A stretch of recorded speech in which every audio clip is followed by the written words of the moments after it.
They have not lost the knowledge of how to use talent. There are guys that's been in this business 40, 30, 40 years. And you're going to tell me they don't know how to use the talent? It's what they want to do and what they don't want to do. All right, let's talk about, we can get past that and talk about AEW star Miro. Now, he was once a Rusev, Teddy, because I know you don't watch AEW, but Rusev, or Miro, has asked for his release. I remember him. Yeah, he's asked for his release from AEW, despite the fact now that people are reporting that he still has a couple or 3 years on his contract. But he wants out of that contract, and rumors are that he's unhappy with how he's being really underutilized in AEW. Does that surprise you? Can you blame him? No, can you blame it doesn't. Yeah, not at all, not at all. And it goes back to something you and I have had discussions about many times, and that is that they lack knowledge of how to use the talent. They've got so many great names in the back, and they're not utilized. Mac, let me stop you. They have not lost the knowledge of how to use talent. There are guys that's been in this business 40, 30, 40 years, and you're going to tell me they don't know how to use the talent? It's what they want to do and what they don't want to do. You know, Rusev, I never met this guy. I met his wife one time. I went back to Raw to do something.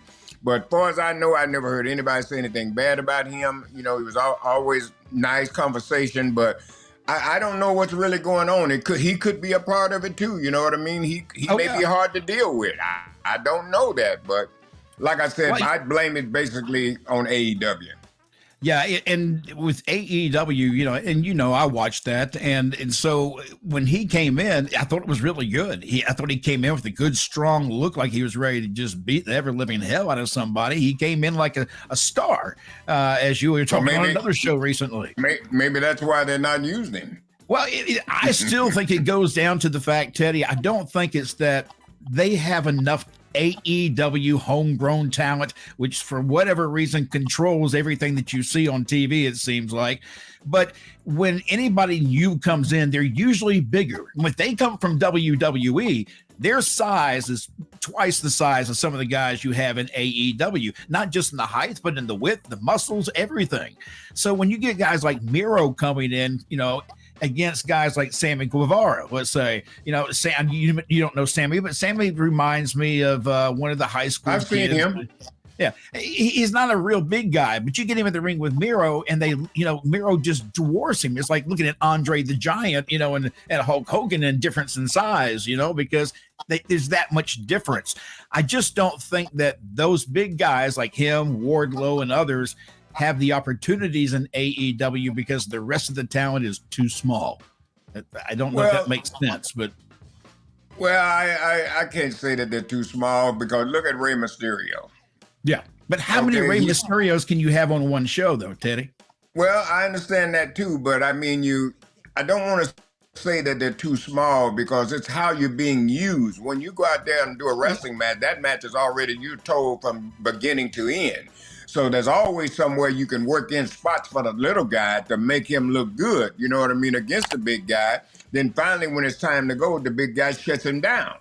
So, and then you also got to remember the match. I seen something too in the match with Uso and them on Raw that the big man there, Steiner's kid, he sold something that Russo did, and I thought it was too quick. He's too big. A big man shouldn't go off his feet until you hit him with something to make him go down. So if you hit him one time, he registers, he staggers back. Now you hit the rope, you hit him with another big deal.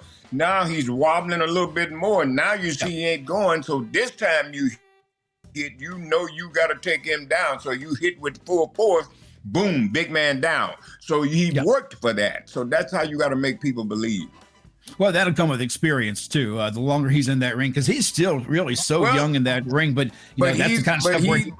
But he lives with a man that I don't know what he lives with his dad, but he's with a man that knows this business backing out. Me and him, the Steiners, we worked for many, many years together. So it ain't like he ain't got the knowledge.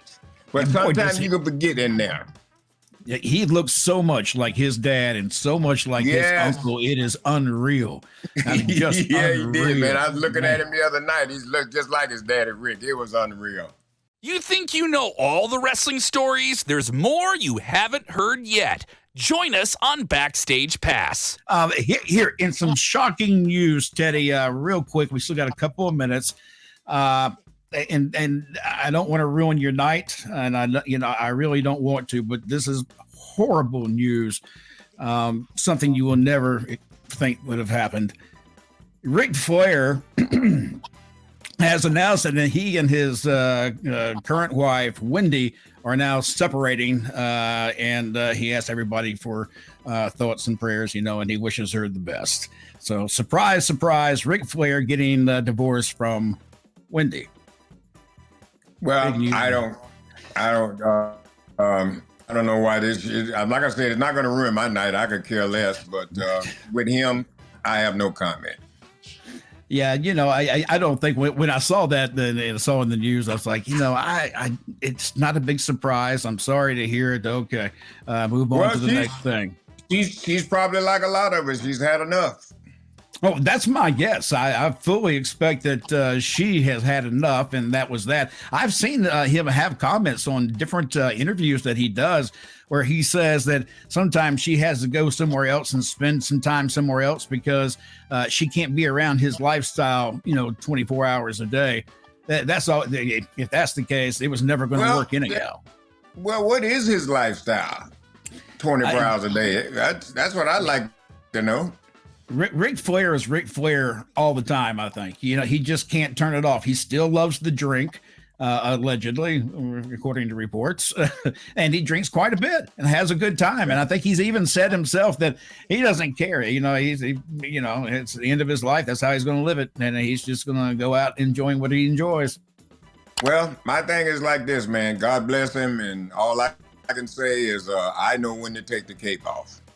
Yes. And I think they all need to learn that eventually.